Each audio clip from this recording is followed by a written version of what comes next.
This morning, rap mogul Jay-Z is denying allegations he 13-year-old girl alongside rapper Diddy Combs. That civil lawsuit filed against Combs in October was amended Sunday to include Jay-Z. The accuser, identified only as Jane Doe, said she was both men at a Video Music Awards after party in 2000. Hello and welcome back to Room Half Music News and Gossip. But you ain't heard from me.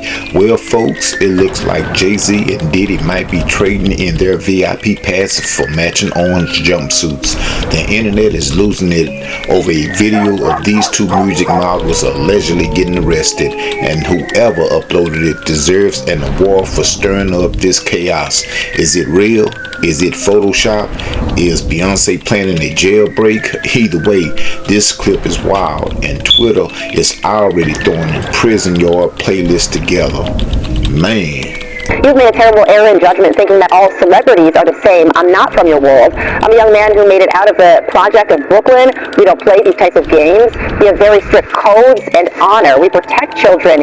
You seem to exploit people for personal gain. I look forward to showing you just how different I am. Because everything that he said, denouncing me, and then confirming me, and then talking about, that all happened a day before the report about the 9-year-old boy. All right, did you hear about this? Rapper and music mogul Jay-Z is now being accused of a 13-year-old girl with Diddy Combs during an MTV VMA after party in the year 2000.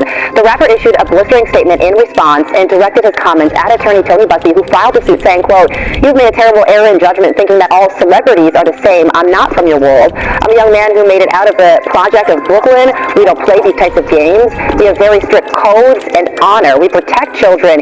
You seem to exploit people for personal gain. I look forward to showing you just how different I am." Criminal defense attorney Lexi Rigdon joins me now. Lexi, good morning to you. What a development here. So another thing Jay-Z said in his statement is that this was a civil suit filed against him, and he said these allegations are so heinous in nature that I implore you to file a criminal complaint, not a civil one, essentially saying if I really did these things, treat me the way I should be treated. So how should we be thinking about all of this? What do you think? Well, that's some denial from him. And, sometimes celebrities have pretty muted denials, like, I'm not going to comment now, or I direct all questions to my lawyers. I actually admire the strength of the denial. I think that at this point, there's no objective indicia of reliability to this complaint. Now, obviously, things are going to play out, and we're going to end up learning more. But if you look at it on its face, it's a 24-year-old complaint. Very significantly, he was not named in the lawsuit in the first instance when it was filed. The girl was allegedly 13 at the time it happened, and in the complaint it says that she had been given something and she was quote-unquote woozy. And so I think that this just needs to be looked at in kind of a measured way. Unlike the media is treating some people. For Jay-Z, this presents a very difficult situation because unlike Sean Combs, Jay-Z doesn't have the opportunity to say that he's being charged criminally and that this civil case should be paused. Instead, this case could go forward and he would have to sit for depositions, argue, defend, show where his whereabouts were, and the light of day could be very damaging to him both in the court of law and the court of public opinion. Jay-Z has been famously married to Beyonce for 16 years. They have 3 children together. Today, Jay-Z denying all allegations, saying in part, "My only heartbreak is for my family," adding, "These allegations are so heinous in nature that I implore you to file a criminal complaint, not a civil one. Whoever would commit such a crime against a minor should be locked away. Would you not agree? These alleged victims would deserve real justice if that were the case."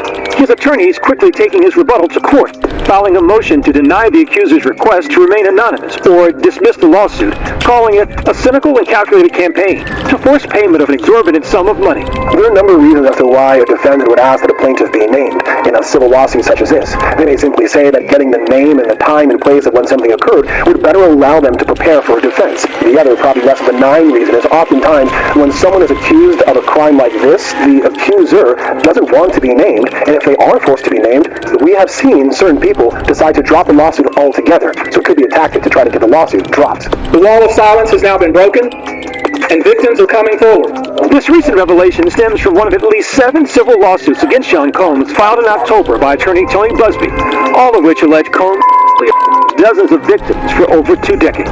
What shocked me most was that it was going on openly in front of other people. Are you surprised to hear from me? No. What's going on? You think I wasn't gonna get at you from the inside? I think you know me a little better than that. Can't be talking right now. Then why Oprah staying quiet? Why Ellen moving to another country? And he's asking people to intimidate witnesses or pay people off. Don't be shocked if nobody show up to testify. Nah, with all due respect, my brother, how is your wife doing? I heard she's spending a lot of time on the farm, and she loves talking to a pig. I told you when I went on this little road trip, I wasn't going to invite you, but I could change my mind. You understand? Yeah, there's some nice people in this neighborhood. There's some fine folks. You're gonna like it just fine. You just do me a favor. You stay away from nosy, gossiping hens, and you be okay. All right, I got to go now. The Home Shopping Club's coming on. See you later. How do rumors get started?